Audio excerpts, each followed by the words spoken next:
Let's download QGIS together. Here we're at the website qgis.org/download. And from here you want to look for the long-term release or long-term version. So you can see here is the one for Windows. And if you scroll down, you'll also see the long-term version for Mac.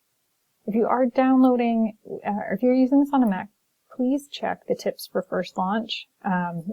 It will give you hints for the security framework. I also have some information on Canvas as well. But since I am on a Windows, you will see the Windows version. We'll go ahead and click long-term version for Windows. This is going to be the more stable version than the newest version. That's why we use the long-term release.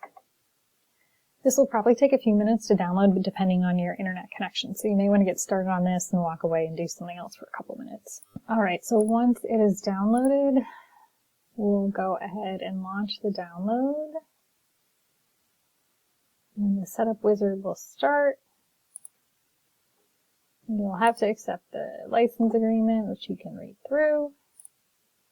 I suggest just installing it on the C drive, where it wants you to install it.